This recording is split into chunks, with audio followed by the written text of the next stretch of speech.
Say goodbye to your credit card rewards. Greedy corporate mega stores, led by Walmart and Target, are pushing for a law in Congress to take away your hard-earned cash back and travel points to line their pockets. The Durbin-Marshall credit card bill would enact harmful credit card routing mandates that would end credit card rewards as we know it. If you love your credit card rewards, tell your lawmakers, hands off my rewards. Tell them to oppose the Durbin-Marshall credit card bill. The U.S. Department of Agriculture has implemented stringent new regulations, a crucial step in the fight against fraudulent organic claims. It's now imperative that most entities involved in organic trade obtain certification to comply with the new regulations. The National Organic Program Strengthening Organic Enforcement (SOE) regulations mark a significant shift encompassing anyone involved in producing, selling, processing, or packaging organic products. Effective from March 19th, the certification requirement applies for the first time to specific entities in the organic trade, including tea brokers, traders, importers, and exporters. Additionally, any operation that comes into physical contact with organic agricultural products, such as aggregating, culling, conditioning, treating, packing, containerizing, warehousing, storing, repacking, labeling, receiving, or loading, must also comply. Handling also includes activities that may not involve physical contact with the product, such as selling, trading, facilitating sales, or trade. Quote, "We strongly advocate for the certification of all entities operating in organic trade," end quote, emphasizes the USDA. Quote, "Safeguarding and expanding the organic sector and the trusted USDA organic seal is a crucial aspect of the USDA Food Systems Transformation Initiative," reiterated Undersecretary of Marketing and Regulatory Programs Jenny Lester Moffitt. The SOE, she says, substantially increases oversight and enforcement authority, bolstering the trust of consumers, farmers, and those transitioning to organic production. This achievement underscores USDA's unwavering support for the organic brand, she said. Foreign suppliers must now obtain an NOP import certificate issued electronically for any certified organic shipment entering the U.S. Farms and businesses must also obtain an NOP operating certificate or equivalent.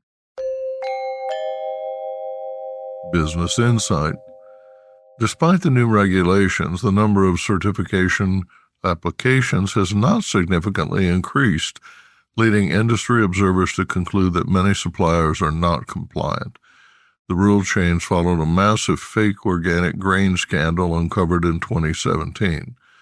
USDA has made it clear that noncompliance will not be tolerated. Entities that must get certified under the rule must apply for certification to avoid penalties under the Organic Foods Production Act, OFPA.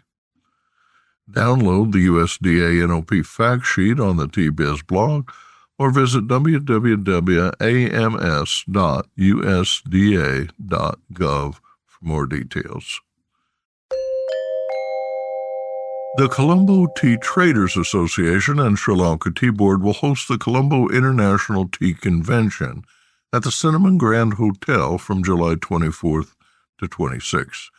Discounted registration is now open. Early bird discounts end on March 31st, so register now.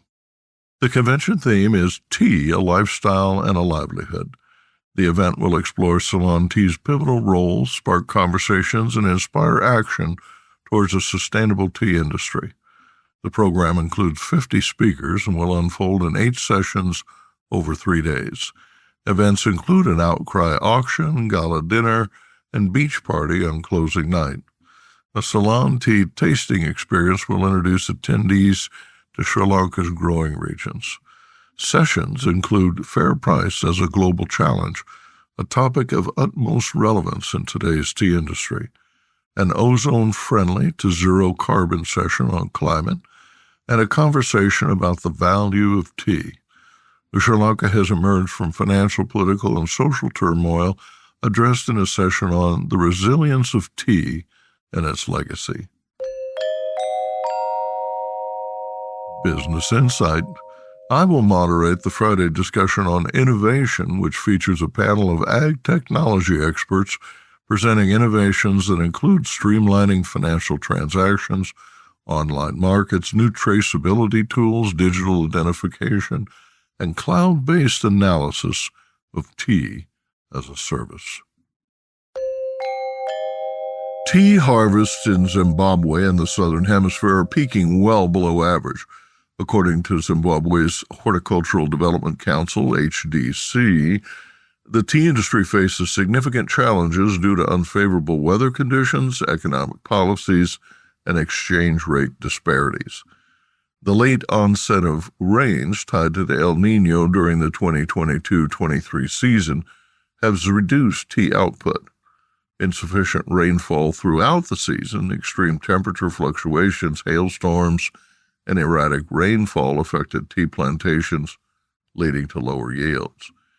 These setbacks had a cascading effect on the subsequent season as the industry struggled to recover and regain its momentum. Statistics from the Ministry of Lands, Agriculture, Fisheries, Water, and Rural Development's first round of crops, livestock, and fisheries assessment reports, pre-harvest, indicate that the area under tea has declined by 14% to 4,868 hectares in the 2023-24 season. Growers last year harvested 5,662 hectares. The Herald writes, the reduction was not a setback but a strategic decision. Growers strategically reduced the hectares under tea in 2023 and shifted their focus towards improving quality rather than quantity to mitigate the adverse effects, reports HDC. This was also expected to help improve selling prices, which instills optimism for the future. Tagenda Tea Company, the country's largest producer, said tea prices increased slightly to $1.44 per kilo from $1.42 per kilo in the previous season. Tagenda reported tea bulk production declined 19% by volume to 1,986 metric tons in the current season. Despite production declines, bulk tea export volumes grew by 18% to 1,274 metric tons in late 2023, owing to improved logistics.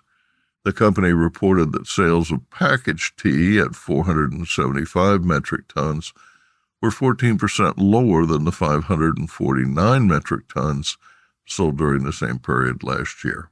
Quote, despite these challenges, the tea industry is actively exploring avenues to boost production and reinvest in tea estates. Efforts are underway to expand the production of other export crops as well, such as avocados and macadamia nuts, through schemes that support emerging growers, said HDC. Quote, avocado and macadamia plantations under precision irrigation are looking healthy, and the harvest of these crops will commence towards the end of the second quarter of the fiscal year, according to HDC. Very few hectares of tea are irrigated. Produced by Adavita Studios. Connect your voice to the world.